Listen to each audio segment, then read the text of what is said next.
የኢትዮጵያ ችግር አሁን በአንድ አካል ሊፈታ አይችልም። የኢትዮጵያ ችግር አሁን ሁሉን አቀፍ በሆነ የሽግግር ሂደት ነው ሊፈታ የሚችለው። የኢትዮጵያ ህዝብም በራሱ በጎ ፈቃድ የመረጠው መንግስት ሊያገኝ የሚችለው በእንደዛ አይነት ሁሉን አቀፍ የሆነ የሽግግር ሂደት ሁኔታዎችን ማመቻቸት ስንችል ነው። መዋቅር መፍጠር ስንችል ነው። ተቋማትን መፍጠር ስንችል ነው። አመቺ የሆነ አድላዊ ያልሆኑ የህግ ሁኔታዎችን መፍጠር ስንችል ነው። አገራዊ መግባባት መፍጠር ስንችል ነው። ብሔራዊ እርቅ መፍጠር ስንችል ነው። አንጻራዊ የሆነ አስተማማኝ የሆነ ሰላምና መረጋጋት መፍጠር ስንችል ነው። ከዛ በኋላ ነው ምርጫ መምጣት ያለበት። ከዛ በኋላ ነው የስልጣን ጥያቄ መምጣት ያለበት የሚል ነው። እና ስልጣን የሚፈልጉ ኃይሎች ብቻችንን ስልጣን ይዘን ካልቀጠልን የሚሉ ኃይሎች የሚያነሱት ክርክር ነው ይሄ እንጂ የኛ ጥያቄ የስልጣን ጥያቄ አይደለም። ስልጣን ጥያቄ አሁን በኢትዮጵያ ተጨባጭ ሁኔታ ቀልጦት ነው አገር እንደ ህዝብ የማይቀጥልበት ሁኔታ ነው የተፈጠረው። ባለፉት 6-7 ዓመታት ምን ያህል ህዝብ ነው ኢትዮጵያ ውስጥ ያለው? በሁለት ዓመቱ ጦርነት ብቻ እኮ ከ1 ሚሊዮን ያላነሰ ህዝብ አልቋል እኮ ኢትዮጵያ ውስጥ። አሁን ከግማሽ በላይ በሆነው የሀገሪቱ አካባቢዎች እኮ በጦርነት ውስጥ እኮ ነው ያለው። በእያንዳንዱ ቀን እኮ የሚወራው የጦርነት ሪፖርት እኮ ነው። ማህበራዊ መሰረታችን እኮ ተበጣጥሷል። ትስስራችን ተበጣጥሷል። በጭካኔ እኮ እየተገዳደልን ነው። ከመጠላላት አልፈን ከመሰዳደብ አልፈን በጭካኔ እየተገዳደልን እኮ ነው። ከአዲስ አበባ በትንሽ ኪሎ ሜትር ርቀት እኮ ሰዎች በሰላም ወጥተው መግባት የማይችሉበት ሁኔታ እኮ የተፈጠረበት ሀገር እኮ ነው። የአንድ ሀገር ጠቅላይ ሚኒስትር አሶሳ ወይም ደግሞ ነቀምት ወይም ጎንደር ሄዶ በአውሮፕላን ታጅቦ ተመለሰ ተብሎ እኮ እንደ ብርቅ ዜና የሚወራበት እኮ ሀገር ነው። እና የምን ማስፈራራት አይደለም፣ በተጨባጭ መሬት ላይ ያለ ሀቅ ነው። ዓለም አቀፍ የሚባለው እኛን ተውን እሺ፣ ዓለም አቀፍ ተቀባይነት ያላቸው ለምሳሌ የግጭትን የጦርነትን በሚመለከት በመተንበይ የሚታወቁ ድርጅቶች አሁንም እያሉ ኢትዮጵያ ራሷንም አካባቢውንም ወደሚያምስ ህልውናን ወደሚፈታተን ጦርነት ልትገባ ነው እያሉ እያሳሰቡ ነው። እና ይሄን ዝም ብሎ እንደማስፈራራት እንደማት አድርጎ ማቅረብ ስህተት ነው፣ ከራስ ጋር መጣላት ነው የሚል እምነት አለ። የኢትዮጵያ ተጨባጭ ሁኔታ ማንንም አሁን በወሬ በአፍ የሚያስፈራራበት ሁኔታ አይደለም። በተግባር እጅግ አስፈሪ የሆነ ሁኔታ ውስጥ ነው ያለነው። ኦልሬዲ በመፍረሱ ሂደት ውስጥ ከገባን ብለን አድርገን ገና ወደፊት የሚመጣ አደጋ አይደለም፣ እየፈረስን ነው ያለን። ማዕከላዊ የሚባለው መንግስት 4 ኪሎ የተቀመጠው አሁን መላውን ኢትዮጵያ ያስተዳድራል፣ ትግራይን ያስተዳድራል፣ አማራ ክልልን ያስተዳድራል፣ ከከተሞች በስተቀር ኦሮሚያን በሙሉ ያስተዳድራል? አያስተዳድርም። እና የመፍረሱ ሂደት ውስጥ ገብተናል። አንድ ታጣቂ ኃይል አይደለም ኢትዮጵያ ውስጥ ያለው። በማንኛውም ሀገር በአብዛኛው ሀገር ብትሄድ ኃይልን የመጠቀም መብት ያለው ወይም ስልጣን ያለው መንግስት ብቻ ነው። ኢትዮጵያ ውስጥ የ2-3 አፍሪካ ሀገራትን ሰራዊት የሚያክል ሰራዊት ያላቸው 3-4 ድርጅቶች አሉ ኢትዮጵያ ውስጥ እርስ በርስ እየተዋጉ ያሉ። እና የኢትዮጵያ ሁኔታ እኔ ዛሬ ሚዲያ ላይ ወጥቼ ሌላውን ሰው ማስፈራራው ጉዳይ አይደለም። ይሄ በተጨባጭ ያለ ነው። ያው ከራሳችን ጋር ከተጣላንና እውነቱን እንካድካል ልንል እንችላለን። እና ይሄ ማንንም አያስፈራራም። ይሄ የኢትዮጵያ ህዝብ ደግሞ በየዕለት ኑሮ አደጋውን እየኖረው ነው። ምን ያህል በመስቀልቅል ህይወት ውስጥ እንዳለ ከማንም በላይ የኢትዮጵያ ህዝብ ያውቃል። እኛ ልናስፈራራው አንችልም። እንደውም የኢትዮጵያ ህዝብ እየጠየቀ ያለው አደጋ ላይ ነኝ፣ ከዚህ አደጋ መውጣት አለብኝ፣ በአግባቡ ኑሩኝ እያለ ነው ያለው የኢትዮጵያ ህዝብ እንጂ እኔ ችግር የለብኝም በሰላም እየኖርኩ ነው አታስፈራሩኝ የሚል የህብረተሰብ ክፍል እኔ ሰምቼ አላውቅም ከአገዛዙ ካድሬዎች በስተቀር። ዛሬ መስራት ያለብንን ስራ በአግባቡ ሳንሰራ እንቀርና ከዚህ ቀደም ሲፈርሱ እንዳየናቸው ሀገሮች ለይቶልን እንበታተናለን። የመን እነ ሊቢያ የፈረሱት ዝም ብለው አይደለም፣ በተገቢው ጊዜና ሁኔታ ስራውን የሚሰራ የፖለቲካ ኃይል ስላልነበር ነው። ስለዚህ መዘናጋት አያስፈልግም። ገና ህብረተሰቡ የሚወዳት ሀገሩ ትፈርስብሃለች ሲባል ይከፋዋል ብለን ዛሬ መባል ያለበትን ነገር አለማለት ስህተት ነው የሚሆነው። ከስህተትም በላይ ታሪካዊ ተጠያቂነትም ያመጣል የሚል እምነት አለኝ። እና አንዳንድ የፖለቲካ ሰው እውነተኛውን ነገር ለህዝቡ መንገር፣ ማስጠንቀቅ፣ ማሳሰብ ከኛ የሚጠበቅ ነው የሚል እምነት አለኝ። ማለባበስ ህዝቡን ይጎዳዋል፣ አገሪቱን ይጎዳል እንጂ አይጠቅምም። በማለባበስ የሚፈታ ችግር የለም። ችግራችንን በደንብ አጉልተን አውጥተን ያን ችግር ቻሌንጅ በማድረግ ነው መፍታት የምንችለው። እና መደባበቁ የትም የሚያደርስ አይመስለኝም። ይሄ መንግስት ሲመጣ በኢትዮጵያ ውስጥ ከዳር ዳር ከጫፍ ጫፍ ነበረ ህዝቡ የደገፈው፣ አጠቃላይ በሀገሪቱ ድጋፍ ነበረ። ይሄ መንግስት ሲመጣ በሁሉም የሀገሪቱ ክልሎች ጦርነት የሚባል ነገር አልነበረም። እንኳን ጦርነት መሰረታዊ የሚባል ግጭት አልነበረም። ይሄ መንግስት ወደ ስልጣን ከመጣ በኋላ ግን ስንት ጦርነቶች ፈጠረ፣ ስንት ግጭቶች ፈጠረ እያየን ነው። በመላው ኢትዮጵያ ተወዶ ተከብሮ ይገዛ የነበረ ያስተዳድር የነበረ መንግስት አሁን ቅድም ጠቅሼልሃለሁ፣ ትግራይን እያስተዳደረ አይደለም፣ አማራ ክልልን እያስተዳደረ አይደለም፣ ብዙ የኦሮሚያ አካባቢዎችን እያስተዳደረ አይደለም። ቀላል የማይባሉ በአፋር በሶማሊያ ክልል በብቃት እያስተዳደረ አይደለም። ከጊዜ ወደ ጊዜ የማሸሸ ይመጣ እየተዳከመ ይመጣ ኃይል እና ይሄ ኃይል ኮንሶሊዴት እያደረገ አይደለም። እውነቱን ለመናገር እንደው የበለጠ እየተዳከመ ነው። የመዋጋት አቅሙ እየተዳከመ፣ ኢኮኖሚው እየተዳከመ የመጣ ኃይል ነው። የሱ ብርታት ያለው የሱ ጥንካሬ ያለው ፕሮፓጋንዳ ላይ ነው። ምክንያቱም ፕሮፓጋንዳቸው ደግሞ ለከት የለው። ያው ዝም ብለህ ህዝቡ ይመንም አይመንም እውነት ይሁንም ሐሰት ይሁንም ዝም ብለህ የፈለከውን ነገር ተናገር የሚል መንግስት ነው። ህዝቡን ያስደስታል ብለህ የምታስበውን ነገር ተናገር የሚል ነው። ከጠቅላይ ሚኒስትሩ ጀምሮ ፋብሪኬት እያደረጉ ውሸት ነው የሚናገሩት እና በመገናኛ ብዙሃን ላይ ነው እንጂ ይሄ መንግስት ጥንካሬ ያለኝ የሚለው መሬት ላይ በተጨባጭ ጥንካሬ የለውም። ከአዲስ አበባ 25 30 40 ኪሎ ሜትር ህግ ማስከበር የቻለ መንግስት አይደለም። እሱንም ተው አዲስ አበባ ራሱ ስንት ሰዎች ናቸው በግፍ እየታፈኑ ገንዘብ እየተጠየቁ ስቃይ ላይ ነው ያሉት እና የህግ የበላይነት ሰላምና መረጋጋት የጠፋበት ሀገር ነው። አንድ መንግስት ያስብለው በሚያስችል ደረጃ የሚኖረው ቁጥጥር የሌለው መንግስት ነው ይሄ መንግስት። ለምሳሌ ኢህአዴግን መንግስት እንውሰድ። በአስተሳሰብ እጅግ ደካማ መንግስት ነበር። በሴኩሪቲ መዋቅር በድርጅት ግን ጠንካራ መንግስት ነበር። ያ መንግስት በሂደት ተዳክሞ ፈርሷል። ይሄኛው መንግስት በአስተሳሰብም ደካማ ነው፣ በድርጅትና በጸጥታ መዋቅርም ደካማ ነው። በእኛ አለመተባበር በተወሰነ ደረጃ በሱ የማደናገር ብቃት የማጭበርበር ብቃት ለተወሰነ ጊዜ ገዝቷል። ከዛ በኋላ ግን እየቀጠለ ያለው አሁን ግን በእኛ ድክመት ነው፣ በእኛ አለመተባበር ነው። የእኛ ችግር ሲፈታ ይሄ መንግስት ያልቀለታል። ምንም እዚህ ግባ የሚባል ጥንካሬ የለው። ማህበራዊ መሰረትም ያለው መንግስት አይደለም። በጎላ ሁኔታ ይሄ ህብረተሰብ ይደግፈዋል የሚባል መንግስት አይደለም። ከጥቂት ጥቅመኞች በስተቀር ማህበራዊ መሰረቱን ያጣ መንግስት ነው እና ምንም ምን ቪዥታ የለኝም በዚህ መንግስት ደካማነት። እነዛ 11 ቅድመ ሁኔታዎች በብቃት ከተሟሉ 11 ከተሟሉ ግን ከዛ በኋላ 45 ቀንም ሲበዛ ነው በህዝባዊ እምቢተኝነት በአንድ ሳምንት በሁለት ሳምንት በሶስት ሳምንት በአካባቢያችንም በሩቅ ሀገሮችም መንግስታት ሲበረከኩ አይተናል። ስለዚህ 45 ቀን ከበቂ በላይ ነው የሚል እምነት አለ። ያ 45 ቀን ግን ከዛሬ ጀምሮ ነው የሚል ቀጠሮ ማንም የሰጠ የለም። እንደዛ አይነት የፖለቲካ ቂልነት ከኔ ደግሞ ሊጠበቅ የሚችል አይመስለኝም። ከማንም የሚጠበቅ አይደለም። ግን ያው አለ አይደል ያው ፖለቲካውን የፖለቲካ ሀሁ ሳይገባቸው ራሳቸውን እንደ ፖለቲከኛ የሚያዩ አክቲቪስቶች አሉና ሌላ ሰብስታንስ ያለው ትችት ማቅረብ አይችሉም። እንደዚህ በቁምጽል ወስደው ሐሳብን አወላግደው ማቅረብ ነው የሚፈልጉት እንጂ እኔ ከዛሬ ጀምሮ በ45 ቀን እኔ እብድ አይደለሁም እንደዛ ልል አልችልም። የኢትዮጵያን ፖለቲካ ደግሞ ከማንም ያላነሳ አውቀዋለሁ። እኔ ስሜታዊ ሰውም አይደለሁም። እያልኩ ያለሁት ምንድነው ቅድመ ሁኔታዎች መሟላት ያለባቸው ጊዜ የሚወስዱ ድካም የሚጠይቁ መስዋዕትነት የሚጠይቁ 11 ቅድመ ሁኔታዎች አሉ። እነሱን ካሟላን በኋላ የምንጠራው ህዝባዊ እምቢተኝነት ግን በ45 ቀን ውስጥ ማክሲመም ይሳካል ለድል ይበቃል የሚል ነው። እሱን ለመፍጠር ነው ጥረት እያደረግን ያለ ነው እንጂ አሁን ከዛሬ ጀምሮ በ45 ቀን የሚል አዋጅ አወጀ እብድ አልሰማሁም ያላየው።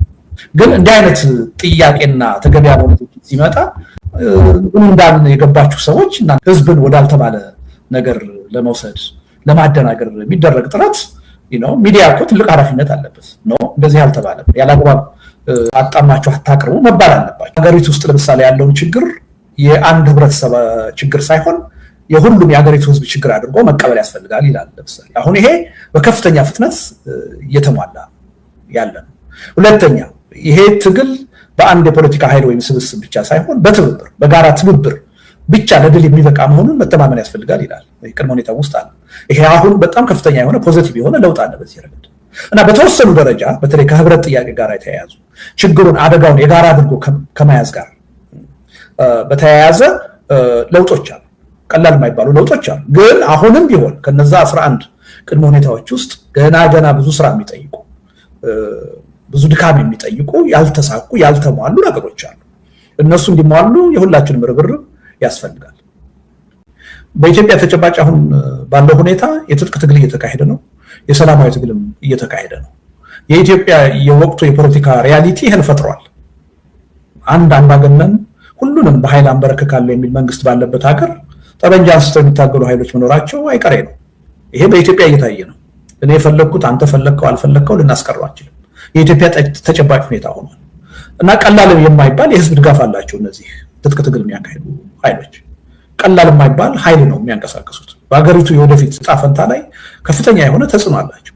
ስለዚህ ኤኒ የምንፈልገው መፍትሄ እነሱን ያገለለ መሆን የለበትም እነሱን ያካተተ መሆን አለበት የሚል እምነት አለ በተመሳሳይ ሁኔታ በሰላማዊ መንገድ ትግል የሚያደርጉ አካሎችም የዚሁ የትግል እንቅስቃሴ አካል መሆን አለባቸው የሚል እምነት አለ ይሄ ማለት አንዳችን በሌላችን የትግል ስልታችንን ኮምፕሮማይዝ እናደርጋለን ማለት አይደለም ለምሳሌ እኔ የትጥቅ ትግል ውስጥ ገብቼ ልሳተፍ አልችልም በትጥቅ ትግል ስለማናምን በትጥቅ ትግል የሚያምን ደግሞ በፍጹም በሰላማዊ ትግል መሳተፍ አልፈልግም የሚል ሰው ካለ መብቱ ነው ትክክል አይደለም ብዬ ማምነው ያም መከበር አለበት አሁን ባለው ተጨባጭ ሁኔታ ግን የጋራ የሆኑ ነገሮች አሉ ስልቱ የተለያየ ሆኖ ይያለ የፖለቲካ አጀንዳዎቻችን የተለያዩ ሆነው ይያለ የብሔር ማንነታችን የተለያዩ ሆነው ይያለ ይሄን ሁሉ አካል ያስተባብርና በጋራ እንዲሰራ የሚያስገድድ የጋራ ጉዳይ አለ ያ ጉዳይ የሰላም ጉዳይ ነው ያ ጉዳይ የሀገርና የህዝብ ህልውና ጉዳይ ነው ያ ጉዳይ የሽግግር ጉዳይ ነው እነዚህን ጉዳዮች ልዩነቶቻችንን ወደ ጎን አስቀምጠን በጋራ መስራት ይገባናል ይሄን ስናደርግ ነው የጋራው ሀገርና የጋራው ህዝብ ሊቀጥል የሚችለው የሚል እምነት አለ በዛ ምክንያት ነው አብረን እየሰራን እንጂ አንዳችን የራሳችንን ስልት ትተን የሌሎችን በመቀበል አይደለም ነው በዚህ አጋጣሚ ብዙዎቹ የትጥቅ ትግል የሚያካሂዱት ኢትዮጵያ ውስጥ ያሉት የፖለቲካ ኃይሎች አሁን የሰላማዊ ህዝባዊ እምቢተኝነትን ወይም ሰላማዊ ትግልን ይደግፋሉ እኛም ተገደን ነው እዚህ ውስጥ የገባ ነው ጠበንጃ ያነሳን ስለዚህ ህብረተሰቡ በሰላማዊ ትግል የሚያደርገውንም ትግል ማካሄድ አለበት እሱንም እንደግፋለን ይያሉ ይሄን ማለታቸው ነው በጣም በጎ ነገር ነው የሚል እምነት አለ አይ አንደግፍም ቢሉም መብታቸው ነው ግን ትክክል ነው ብያለሁ በአጋጣሚ ሆኖ ግን አብዛኛዎቹ ያገሪቱ መሰረታዊ የፖለቲካ ችግር ስለገባቸው ህዝቡ በሰላማዊ ትግልም እንቅስቃሴ ማድረግ አለበት ህዝባዊ እምቢተኝነትም ኢትዮጵያ ውስጥ መካሄድ አለበት ስላሉ ከኛ ጋር አብረው ለመስራት ወስነዋል ይሄ የሚያስመሰግን ወደ ሰፊነታቸውን አርቆ ሐሳቢነታቸውን የሚያሳይ ይመስለኛል ይሄ ማለት ግን አንዳችን ያዝነውን የትግል ስልት ጥለን በሌሎች ውስጥ ተካተናል ማለት ግን አይደለም ያ ልዩነት አሁንም ያለነው በአጭር ጊዜ የሚፈታ አይመስለኝም አምባገነናዊ ስርዓት ኢትዮጵያ ውስጥ እስካለ ድረስ ሰላማዊ ትግሉም የትጥቅ ትግሉም የሚቀጥል ይመስለኛል የኢትዮጵያ ሪያሊቲ ሆኗል ያን ሪያሊቲ የፈጠረው ደግሞ ከማንም በላይ አምባገነኑ መንግስት ነው የሚል እምነት አለኝ እንኳንስ አይደለም ለህልውናቸው ሲሉ አምባገነኑ መንግስት የከፈተባቸውን ጦርነት ለመቀልበስ ሲሉ አልሞት ባይ ተጋዳይነት ጦርነት ያካሄዱ ያሉ ተቃዋሚዎችና መንግስት ራሱ ነገ የጽንፈኝነት የአምባገነንነት አስተሳሰቡን ቀይሮ ወደ ለድርድር እጁን ቢዘረጋ በሽግግር ጉዳይ ላይ እኔም እምነት አለኝ በሰላም ጉዳይ ላይ እኔም እምነት አለኝ አብሬያችሁ ልሰራ ፈልጋለሁ ቢል ከመንግስትም ጋር መስራትኛ ዝግጁ ነን ትልቁ ችግር ምንድነው መንግስት በዚህ አለማመኑ ነው በኃይል ብቻ አሸንፋችኋለሁ ከናንተ ጋር ቀጥተኛ የሆነ ድርድር አላካሂድም በጉልበት ገዛችኋለሁ ስላለ እነዚህ የፖለቲካ ኃይሎች ግን ከሱ በተለየ እኛ ቀድሞውንም እኮ ወደ ትጥቅ ትግል የገባነው ወደን አይደለም አማራጫችን ተገደን ስለዚህ በሰላማዊ መንገድ የሚካሄድ ትግል እንዲደረግ ኢትዮጵያ ውስጥ እንደግፋለን ካሉ አዋቂነታቸውን አስተዋይነታቸውን ነው የሚያሳየው ተገቢ ነው ማለት ነው ስለዚህ ይሄን አቋም ኢቭን መንግስት ቢቀበል በእኛ በኩል እየጠየቅን እኮ ያለነው እኮ ይሄ ነው ተኩስ ይቁም ስንል በዋናነት መንግስት እንዲያቆም ነው አይደለ መንግስት ካቆመ ደግሞ ሌሎች ኃይሎች ማቆም ይኖርባቸዋል መንግስት ባላቆመበት ሁኔታ ግን ሌሎቹ ሊያቆሙ አይችሉም ስለዚህ ነገ በጣም ልባዊ የሆነ ድርድር ማድረግ ፈልጋለሁ ቢል መንግስት ከመንግስት ጋር ለመደራደር ዝግጁ መሆን አለብን ብለን ነው ምናምን ነገ በሽግግር ጉዳይ ላይ አዎ አብሬ መስራት አለብኝ ይችን ሀገር ከችግር የሚያድናት ሽግግር ነው ብሎ መንግስት ቢያምን በሽግግር ጉዳይ ከመንግስት ጋር አብረን እንሰራለን ትልቁ ችግር ያለው ምንድነው መንግስት ይሄን ለመቀበል ዝግጁ አይደለም በጉልበት ብቻ ነው ማምነው አንበረከካችኋለሁ ብሎ በጠመንጃ ሁሉንም ለማሸነፍ ዘመቻ ነው እየከፈተ ያለው እና በዚህ መልኩ ሰፋ አድርጎ ማየት ያስፈልጋል የትንፍጭው የሚለው መንግስትን ከማውረድ አንፃር ብቻ አድርገን አንየው አጠቃላይ የሀገሪቱን ችግር ለመፍታት በአገሪቱ ውስጥ ቅራኔ ያላቸው የፖለቲካ ኃይሎች ሁሉ በአገርና በህዝብ ጉዳይ ተባብረው መስራት አለባቸው ከሚል መርህ ነው የምንነሳው ያ መርህ ደግሞ ለማንም ይሰራል ለመንግስትም ይሰራል ለተቃዋሚም ይሰራል ነገ ይሄን የእምቢተኝነት የጦረኝነት አስተሳሰቡን ቀይሮ መንግስት ወደ እውነተኛ ድርድር መጣለሁ ቢል በሽግግር ጉዳይ የኢትዮጵያ ችግር እንዲፈታ እፈልጋለሁ ቢል ከሱ ጋር ለመነጋገር ማናችንም ዝግጁ ነን አሁን ከኦላ ጋር ወይም ከሌሎቹ ጋር ልንነጋገር ፈቃደኛ ነን እንደምንለው ሁሉ ማለት ነው ስም መቀየር ሲባል 4 ኪሎ ድረስ መጥተህ በኃይል ደምስሰህ ስልጣን መያዝ ማለት አይደለም necessarily ሌላ ተጨማሪ መስዋዕትነት ሳይከፈል ጊዜ ሳይባክን ህዝብ ሳያልቅ ያገርና የህዝብ ሀብትና ንብረት ሳይወድም ነገሮች በሰላማዊ መንገድ በድርድር እና በሽግግር ሂደት የሚፈቱ ከሆነ አሁን ያሉት ተቃዋሚ ኃይሎች ለመቀበል ዝግጁ ናቸው የግድ 4 ኪሎ ድረስ መጥተን ካላፈረስን የሚል ኃይል አለ የሚል እምነት የለኝም ስለዚህ እነዚህ ኃይሎች ከኛ ጋር በሰላማዊ ህዝባዊ እምቢተኝነት በሽግግር ጥያቄ ላይ አብረው ለመስራት ሲወስኑ ይሄ አመለካከት ኑራቸው ነው ብዬ ነው ማለት ስላላቸው ነው። የለም የሚያዋጣኝ ጠበንጃ ብቻ ነው 4 ኪሎ ሄጄ ይሄን መንግስት ከመፈንቀል ውጭ ሌላ አማራጭ የለኝም ካለ ከኛም ጋር እኮ በዚህ ጉዳይ ላይ ለመተባበር አይፈልግም። እነዚህ ኃይሎች ግን በሆደ ሰፊነት ነገሩን አይተው ተጨማሪ መስዋዕትነት ሳይከፈል ነገሩ ሰላም መምጣት ከቻለ ጦርነት ከቆመ የግፍ አገዛዝ ከተወገደ እና የሀገሪቱ ችግር በሽግግር ሂደት የሚፈታ ከሆነ ተባብረን መስራት እንፈልጋለን ብለው መምጣታቸው ካገዛዙ በብዙ ርቀት የሚሻሉ መሆናቸውን የሚያሳይ ነው። እና አገዛዙ እንደውም ከዚህ መማር አለበት። ምናልባትም ኢትዮጵያ ከሌሎች የዓለም ሀገራት ጋር ብትነጻጸር ህዝባዊ ቢተኝነትን በኢትዮጵያ ለማቀጣጠል በዓለም ላይ ካሉ ሀገሮች ሁሉ ምናልባት በቁጥር 1 ኢትዮጵያ ውስጥ ነው ችግር ያለው።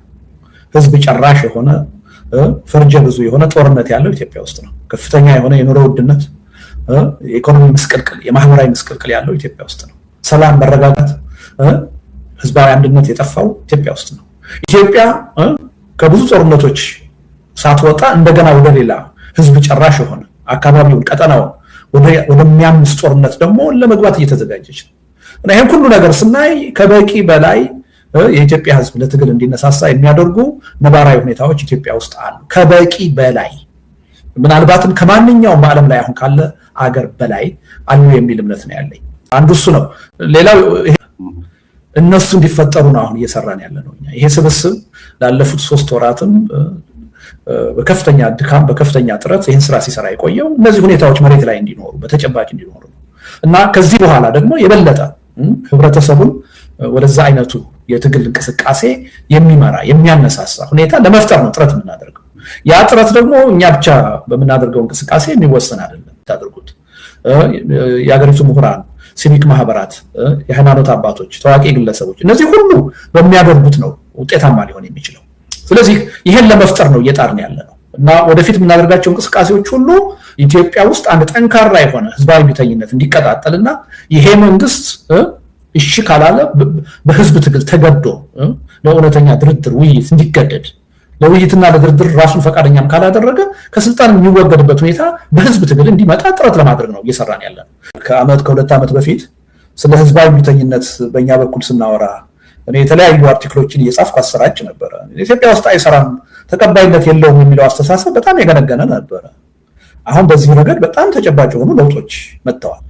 በሰላማዊ ትግል እናምናለን የምንል ኃይሎች ብቻ ሳይሆን በትጥቅ ትግል ራሱ እንቅስቃሴ እያደረጉ ያሉ ኃይሎች አዎ ኢትዮጵያ ውስጥ ሰላማዊ ትግል ህዝባዊ ቢተኝነት ያስፈልጋል መካሄድ አለበት የሚለውን ሐሳብ ወደ መደገፍ የሄዱበት ሁኔታ ነው የተፈጠረው እና አሁን በአጠቃላይ የዚህን የግብረ ኃይሉን እንቅስቃሴ የፖለቲካ አመለካከት ልዩነት እያላቸው የትግል ስልት ልዩነት እያላቸው ከተለያየ የብሔር ማንነት የሃይማኖት ማንነት የመጡ ሆኖ እያለ ይሄ ጉዳይ የጋራችን ነው ብለው መሰባሰብ ችለዋል። ከ2 ከ3 ዓመት በፊት ይሄን ማድረግ አይቻልም ነበር እና ይሄ አንድ ትልቅ አበረታች የሆነ እንቅስቃሴ ነው። ሌላው እኔ ያለሁበት የአብሮነት ኢትዮጵያ አሁን ይሄ ግብረ ኃይሉ አለ። እንደዚህ አይነት ተመሳሳይ ስራ ለመስራት የሚሞክሩ ሌሎች ስብስቦችም አሉ፣ በጣም ብዙ ስብስቦች። እነዚህ ስብስቦች ጋራ እየተነጋገርን ነው በአሁኑ ሰዓት። እንደውም ያለፈው ሳምንት አንድ ትልቅ ስብሰባ ነበር እና ምንድነው ይሄን በተናጠል የምናደርገውን እንቅስቃሴ ወደ አንድ የተባበረ እንቅስቃሴ እናምጣ። አንድ ጠንካራ የሆነ ኮሊሽን ፈጥረን ከህዝባዊ ቢተኝነት ጋር የተያያዘውን ትግል በተበታተነ ሁኔታ ሳይሆን በጋራ እናካሂደው ብለን አንድ ትልቅ ስብስብ እየተፈጠረ ነው። ምናልባት በቅርብ ጊዜ ራሱንም ይፋ ሊያደርግ ይችላል። እኛም ያለንበት ሌሎች በርካታ ድርጅቶችና የህብረተሰብ ክፍሎች ያሉበት ይሄም በጣም አንድ አበረታች የሆነ ነገር ነው። ስለዚህ እነዚህ ነገሮች ቀላል ነገሮች አይደሉም፣ አበረታች ናቸው አልን እንጂ አበረታች ናቸው አልን እንጂ ነገሮቹን ተሰርተው አልቀዋል አላለም። ገና ወደፊት ብዙ ድካም ብዙ ውጣ ውረድ ይጠይቀናል፣ የሁላችንንም ጥረት ይጠይቃል እና በእኛ ብቻ የሚሳካ አይደለም። በእኛ ብቻ የሚሳካ መስሎ የሚታየው ሰው ካለ ተሳስቷል። ይሄ ነገር ደግሞ ፌልም ቢያደርግ ተጠያቂዎቹ እኛ አይደለም። እኛማ አቅማችንና ሁኔታው በፈቀደ መጠን ጥረት እያደረግን ፌል ቢያደርግ ማንም የህብረተሰብ ክፍል ከተጠያቂነት አይደለም። ሁሉም ርብርብ ሲያደርግ ሁሉም የድርሻውን ሲያዋጣ ነው ይሄ ነገር ለውጤት ሊበቃ የሚችለው እና አንዳችን ጠያቂ ሌላችን ተጠያቂ፣ አንዳችን ጠባቂ ሌላችን አድራጊ ሆነን መታየት ያለብን አይመስለኝም። ምክንያቱም እየመጣ ያለው የህልውና አደጋ አንዳችንን ነጥሎ የሚመለከት አይደለም፣ ሁላችንም የሚመለከት ነው። ስለዚህ ይሄን አደጋ መቀልበስ የምንችለው ሁላችንም የትግል ተሳትፎ ስናደርግ ነው የሚል እምነት ነው ያለው። ስለዚህ ለተግባራዊነቱ ሁሉም የህብረተሰብ ክፍል የኔ ተሳትፎ ሊኖረው ይገባል ብሎ መንቀሳቀስ አለበት የሚል እምነት ነው ያለኝ። በጣም አበረታች የሆኑ ሁኔታዎች እንዳሉ እየተረዳን ነው። እነዚህን ነገሮች የበለጠ እንዲጸኑ የበለጠ እንዲጠናከሩና ለውጤት እንዲበቁ የማድረግ ስራ ግን በከፍተኛ ደረጃ ይቀራል፣ ወደፊት መሰራት ያለበት ነው የሚል እምነት ነው ያለኝ። ሐሳቡን በሐሳብ መሞገት የሚያቅታቸው አካላት እንደዚህ አይነት ፍረጃ ውስጥ ነው የሚገቡት። እንደው ከኋላኛው ልጀምርና የህዝብ ስልጣን በአንድ መንገድ ብቻ ነው የሚገኘው፣ በህዝብ ምርጫ ብቻ ነው የሚገኘው። በተለየ መንገድ በጦርነት በኃይል በህዝባዊ እምቢተኝነት በሽግግር መንግስት የሚገኝ የህዝብ ስልጣን የለም። የህዝብ ስልጣን ሊገኝ የሚችለው ከምርጫ ሳጥን ብቻ ነው። በዚህ መተማመን አለብን። አሁን ትልቁ ችግር ያለው ምንድነው? ህዝቡ በራሱ በፍቃዱ በምርጫ የሚያቋቁመው መንግስት እንዴት ነው ሊኖረው የሚችለው? ከዛ በፊት ምን ቅድመ ሁኔታዎች መመቻቸት አለባቸው በሚለው ጥያቄ ላይ ነው እየሰራን ያለነው እንጂ በሽግግር መንግስት ጥያቄ ሊያዝ የሚችል ስልጣን የለም። ጊዜያዊ የሽግግር መንግስት ነው የሚቋቋመው። ያ እድሜው 1 ዓመትም ሊሆን ይችላል፣ 2 ዓመትም ሊሆን ይችላል፣ እንደየስምምነታችን 3 ዓመትም ሊሆን ይችላል። ሁኔታዎችን የሚያመቻች እንጂ ስልጣን ይዞ ህዝብን የሚመራ አይደለም። ይሄ በህዝብ ምርጫ ለሚመረጥ መንግስት ሁኔታዎችን አመቻችቶ የሚያስረክብ አውድ ነው ለመፍጠር እየሞከርን ያለነው እና ከስልጣን ጥያቄ ጋር ምንም ግንኙነት የለውም። ሽግግር ሲባል እያልን ያለነው ምንድነው? ሁሉን አቀፍ የሆነ ሽግግር ነው። አንድ የፖለቲካ ኃይል ስልጣን ይዞ የሚመራበት አይደለም። ሁላችንም እንደውም ከፖለቲካ ኃይሎችም ውጪ ያሉ ሲቪክ ማህበራት ህብረተሰቡን በተለያየ መንገድ የሚወክሉ አካላት ሁሉ የሚገኙበት አንድ የሽግግር ሂደት ወይም መንግስት ይቋቋም ነው። ያ የስልጣን ጥያቄ አይደለም። ህዝቡን የስልጣን ባለቤት ለማድረግ የሚያስችሉ ምቹ ሁኔታዎችን ለመፍጠር የሚያስችል ሽግግር እንፍጠር ነው። አንድ አካል ወይም አንድ የፖለቲካ አይዲዮሎጂ ያለው ወይም አንድ ድርጅት ያለው አካል ወደ ስልጣን የሚመጣበት አካሄድ አይደለም። እንደውም እንደዛ አይነቱን አካሄድ የሚያስቀር ነው። ይሄ አንድ አካል ብቻዬን ለስልጣን መብቃት አለብኝ የሚለውን አስተሳሰብ የሚያከሽፍ ነው። ይሄ እና ወደፊት የምናደርጋቸው እንቅስቃሴዎች ሁሉ ኢትዮጵያ ውስጥ አንድ ጠንካራ የሆነ ህዝባዊ እምቢተኝነት እንዲቀጣጠልና ይሄ መንግስት እሺ ካላለ በህዝብ ትግል ተገዶ ለእውነተኛ ድርድር ውይይት እንዲገደድ ለውይይትና ለድርድር ራሱን ፈቃደኛም ካላደረገ ከስልጣን የሚወገድበት ሁኔታ በህዝብ ትግል እንዲመጣ ጥረት ለማድረግ ነው እየሰራን ያለነው። ከ2 ዓመት በፊት ስለ ህዝባዊ እምቢተኝነት በእኛ በኩል ስናወራ እኔ የተለያዩ አርቲክሎችን እየጻፍኩ አሰራጭ ነበረ። ኢትዮጵያ ውስጥ አይሰራም፣ ተቀባይነት የለውም የሚለው አስተሳሰብ በጣም የገነገነ ነበረ። አሁን በዚህ ረገድ በጣም ተጨባጭ የሆኑ ለውጦች መጥተዋል። በሰላማዊ ትግል እናምናለን የምንል ኃይሎች ብቻ ሳይሆን በትጥቅ ትግል ራሱ እንቅስቃሴ እያደረጉ ያሉ ኃይሎች አዎ ኢትዮጵያ ውስጥ ሰላማዊ ትግል ህዝባዊ እምቢተኝነት ያስፈልጋል መካሄድ አለበት የሚለውን ሐሳብ ወደ መደገፍ የሄዱበት ሁኔታ ነው የተፈጠረው እና አሁን በአጠቃላይ የዚህን የግብረ ኃይሉን እንቅስቃሴ የፖለቲካ አመለካከት ልዩነት እያላቸው የትግል ስልት ልዩነት እያላቸው ከተለያየ የብሔር ማንነት የሃይማኖት ማንነት የመጡ ሆኖ እያለ ይሄ ጉዳይ የጋራችን ነው ብለው መሰባሰብ ችለዋል። ከ2-3 ዓመት በፊት ይሄን ማድረግ አይቻልም ነበር እና ይሄ አንድ ትልቅ አበረታች የሆነ እንቅስቃሴ ነው። ሌላው እኔ ያለሁበት የአብሮነት ኢትዮጵያ አሁን ይሄ ግብረ ኃይሉ አለ። እንደዚህ አይነት ተመሳሳይ ስራ ለመስራት የሚሞክሩ ሌሎች ስብስቦችም አሉ፣ በጣም ብዙ ስብስቦች። እነዚህ ስብስቦች ጋራ እየተነጋገርን ነው በአሁኑ ሰዓት። እንደውም ያለፈው ሳምንት አንድ ትልቅ ስብሰባ ነበር እና ምንድነው ይሄን በተናጠል የምናደርገውን እንቅስቃሴ ወደ አንድ የተባበረ እንቅስቃሴ እናምጣ። አንድ ጠንካራ የሆነ ኮሊሽን ፈጥረን ከህዝባዊ እምቢተኝነት ጋር የተያያዘውን ትግል በተበታተነ ሁኔታ ሳይሆን በጋራ እናካሂደው ብለን አንድ ትልቅ ስብስብ እየተፈጠረ ነው። ምናልባት በቅርብ ጊዜ ራሱንም ይፋ ሊያደርግ ይችላል። እኛም ያለንበት ሌሎች በርካታ ድርጅቶችና የህብረተሰብ ክፍሎች ያሉበት ይህም በጣም አንድ አበረታች የሆነ ነገር ነው። ስለዚህ እነዚህ ነገሮች ቀላል ነገሮች አይደሉም፣ አበረታች ናቸው አልን እንጂ አበረታች ናቸው አልን እንጂ ነገሮቹም ተሰርተው አልቀዋል አላለም። ገና ወደፊት ብዙ ድካም ብዙ ውጣ ውረድ ይጠይቀናል፣ የሁላችንንም ጥረት ይጠይቃል እና በእኛ ብቻ የሚሳካ አይደለም። በእኛ ብቻ የሚሳካ መስሎ የሚታየው ሰው ካለ ተሳስቷል። ይሄ ነገር ደግሞ ፌልም ቢያደርግ ተጠያቂዎቹ እኛ አይደለም። እኛማ አቅማችንና ሁኔታው በፈቀደ መጠን ጥረት እያደረግን ነው። ፌል ቢያደርግ ማንም የህብረተሰብ ክፍል ከተጠያቂነት አይደለም። ሁሉም ርብርብ ሲያደርግ ሁሉም የድርሻውን ሲያዋጣ ነው ይሄ ነገር ለውጤት ሊበቃ የሚችለው እና አንዳችን ጠያቂ ሌላችን ተጠያቂ፣ አንዳችን ጠባቂ ሌላችን አድራጊም ሆነን መታየት ያለብን አይመስለኝም። ምክንያቱም እየመጣ ያለው የህልውና አደጋ አንዳችንን ነጥሎ የሚመለከት አይደለም፣ ሁላችንም የሚመለከት ነው። ስለዚህ ይሄን አደጋ መቀልበስ የምንችለው ሁላችንም የትግል ተሳትፎ ስናደርግ ነው የሚል እምነት ነው ያለው። ስለዚህ ለተግባራዊነቱ ሁሉም የህብረተሰብ ክፍል የኔ ተሳትፎ ሊኖረው ይገባል ብሎ መንቀሳቀስ አለበት የሚል እምነት ነው ያለኝ። በጣም አበረታች የሆኑ ሁኔታዎች እንዳሉ እየተረዳን ነው። እነዚህን ነገሮች የበለጠ እንዲጸኑ የበለጠ እንዲጠናከሩና ለውጤት እንዲበቁ የማድረግ ስራ ግን በከፍተኛ ደረጃ ይቀራል፣ ወደፊት መሰራት ያለበት ነው የሚል እምነት ነው ያለኝ። ሐሳቡን በሐሳብ መሞገት የሚያቅታቸው አካላት እንደዚህ አይነት ፍረጃ ውስጥ ነው የሚገቡት። እንደው ከኋላኛው ልጀምርና የህዝብ ስልጣን በአንድ መንገድ ብቻ ነው የሚገኘው፣ በህዝብ ምርጫ ብቻ ነው የሚገኘው። በተለየ መንገድ በጦርነት በኃይል በህዝባዊ እንቢተኝነት በሽግግር መንግስት የሚገኝ የህዝብ ስልጣን የለም። የህዝብ ስልጣን ሊገኝ የሚችለው ከምርጫ ሳጥን ብቻ ነው። በዚህ መተማመን አለብን። አሁን ትልቁ ችግር ያለው ምንድነው? ህዝቡ በራሱ በፍቃዱ በምርጫ የሚያቋቁመው መንግስት እንዴት ነው ሊኖረው የሚችለው? ከዛ በፊት ምን ቅድመ ሁኔታዎች መመቻቸት አለባቸው በሚለው ጥያቄ ላይ ነው እየሰራን ያለ ነው እንጂ በሽግግር መንግስት ጥያቄ ሊያዝ የሚችል ስልጣን የለም። ጊዜያዊ የሽግግር መንግስት ነው የሚቋቋመው። ያ እድሜው 1 ዓመትም ሊሆን ይችላል፣ 2 ዓመትም ሊሆን ይችላል፣ እንደየስምምነታችን 3 ዓመትም ሊሆን ይችላል። ሁኔታዎችን የሚያመቻች እንጂ ስልጣን ይዞ ህዝብን የሚመራ አይደለም። ይሄ በህዝብ ምርጫ ለሚመረጥ መንግስት ሁኔታዎችን አመቻችቶ የሚያስረክብ አውድ ነው ለመፍጠር እየሞከርን ያለ ነው እና ከስልጣን ጥያቄ ጋር ምንም ግንኙነት የለውም። ሽግግር ሲባል እያልን ያለ ነው ምንድነው? ሁሉን አቀፍ የሆነ ሽግግር ነው። አንድ የፖለቲካ ኃይል ስልጣን ይዞ የሚመራበት አይደለም።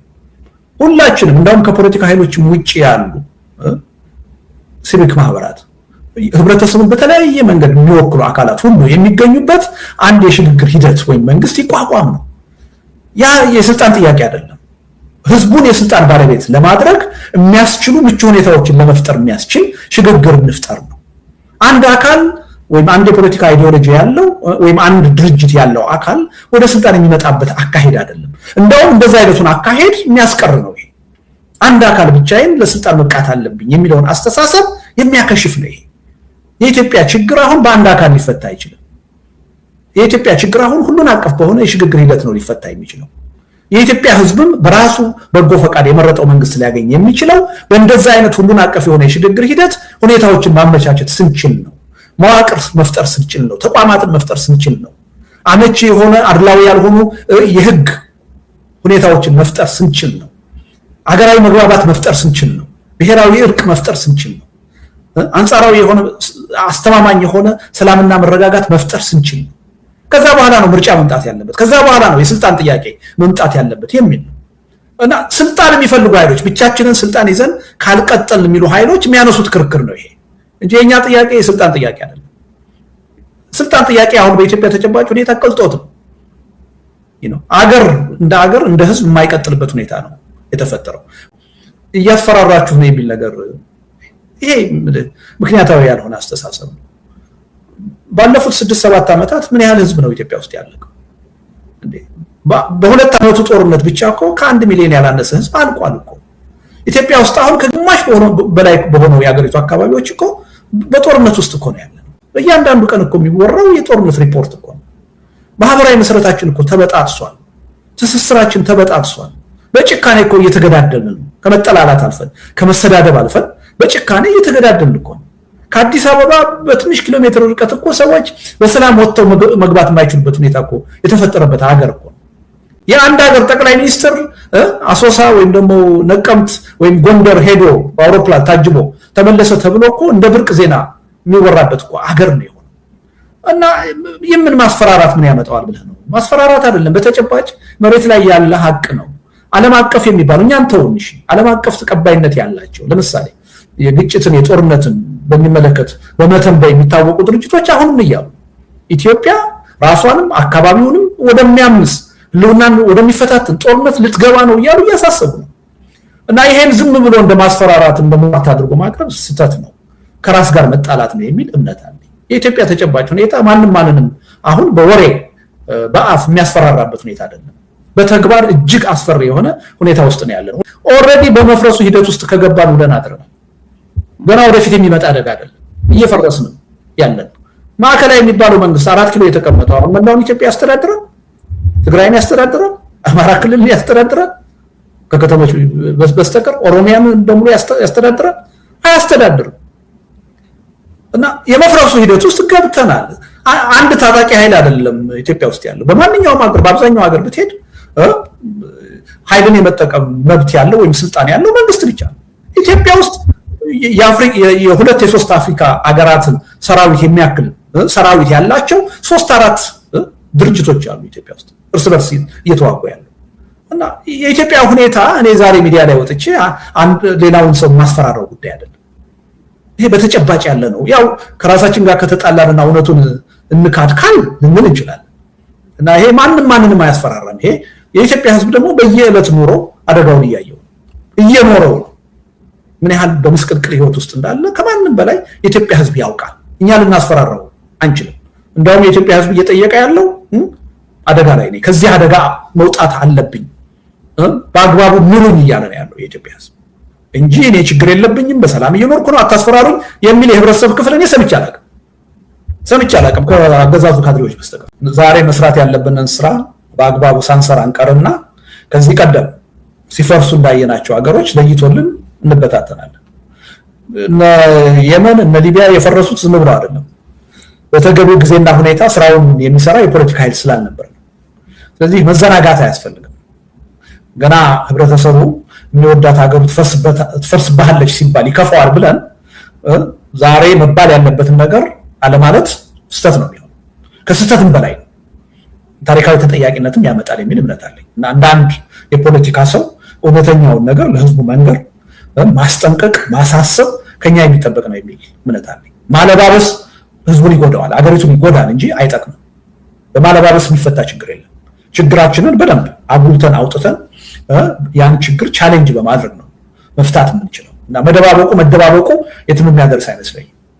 ይሄ መንግስት ሲመጣ በኢትዮጵያ ውስጥ ከዳር ዳር ከጫፍ ጫፍ ነበረ ህዝቡ የደገፈው፣ አጠቃላይ በአገሪቱ ድጋፍ ነበረ። ይሄ መንግስት ሲመጣ በሁሉም የሀገሪቱ ክልሎች ጦርነት የሚባል ነገር አልነበረም። እንኳን ጦርነት መሰረታዊ የሚባል ግጭት አልነበረም።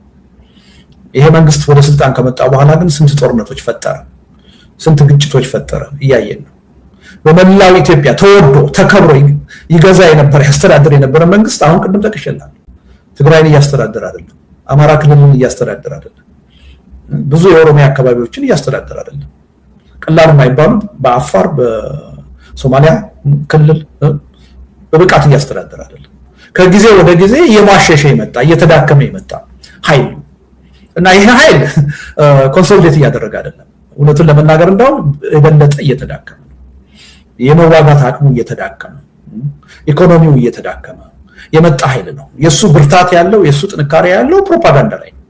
ምክንያቱም ፕሮፓጋንዳቸው ደግሞ ለከት የለውም። ያው ዝም ብለህ ህዝቡ ይመንም አይመንም እውነት ይሁንም ሐሰት ይሁንም ዝም ብለህ የፈለከውን ነገር ተናገር የሚል መንግስት ነው።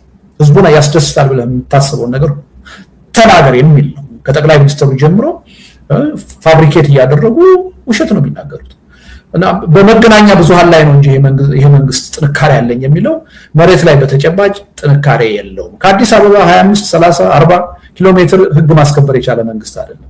እሱንም ተው፣ አዲስ አበባ ራሱ ስንት ሰዎች ናቸው በግፍ እየታፈኑ ገንዘብ እየተጠየቁ ስቃይ ላይ ነው ያሉት እና የህግ የበላይነት ሰላምና መረጋጋት የጠፋበት ሀገር ነው። አንድ መንግስት ያስብለው በሚያስችል ደረጃ የሚኖረው ቁጥጥር የሌለው መንግስት ነው ይሄ መንግስት። ለምሳሌ የኢህአዴግን መንግስት እንውሰድ። በአስተሳሰብ እጅግ ደካማ መንግስት ነበር። በሴኩሪቲ መዋቅር በድርጅት ግን ጠንካራ መንግስት ነበር። ያ መንግስት በሂደት ተዳክሞ ፈርሷል። ይሄኛው መንግስት በአስተሳሰብም ደካማ ነው፣ በድርጅትና በጸጥታ መዋቅርም ደካማ ነው።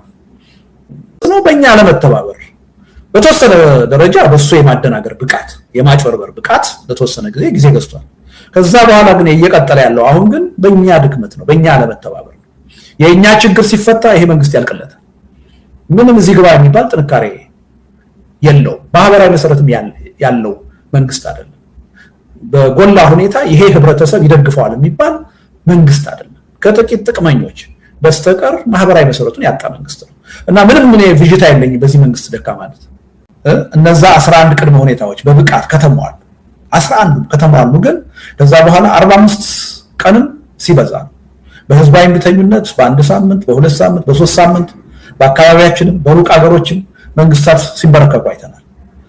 ስለዚህ 45 ቀን ከበቂ በላይ ነው የሚል እምነት አለ። ያ 45 ቀን ግን ከዛሬ ጀምሮ ነው የሚል ቀጠሮ ማንም የሰጠ የለም። እንደዛ አይነት የፖለቲካ ቂልነት ከኔ ደግሞ ሊጠበቅ የሚችል አይመስለኝም። ከማንም የሚጠበቅ አይደለም። ግን ያው አለ አይደል ያው ፖለቲካውን የፖለቲካ ሀሁ ሳይገባቸው ራሳቸውን እንደ ፖለቲከኛ የሚያዩ አክቲቪስቶች አሉና ሌላ ሰብስታንስ ያለው ትችት ማቅረብ አይችሉም። እንደዚህ በቁንጽል ወስደው ሐሳብን አወላግደው ማቅረብ ነው የሚፈልጉት እንጂ ከዛሬ ጀምሮ በ45 ቀን እኔ እብድ አይደለሁም እንደዛ ልል አልችልም። የኢትዮጵያን ፖለቲካ ደግሞ ከማንም ያላነሳ አውቀዋለሁ። ስሜታዊ ሰውም አይደለም። እያልኩ ያለሁት ምንድነው ቅድመ ሁኔታዎች መሟላት ያለባቸው ጊዜ የሚወስዱ ድካም የሚጠይቁ መስዋዕትነት የሚጠይቁ 11 ቅድመ ሁኔታዎች አሉ። እነሱን ካሟላን በኋላ የምንጠራው ህዝባዊ እምቢተኝነት ግን በ45 ቀን ውስጥ ማክስ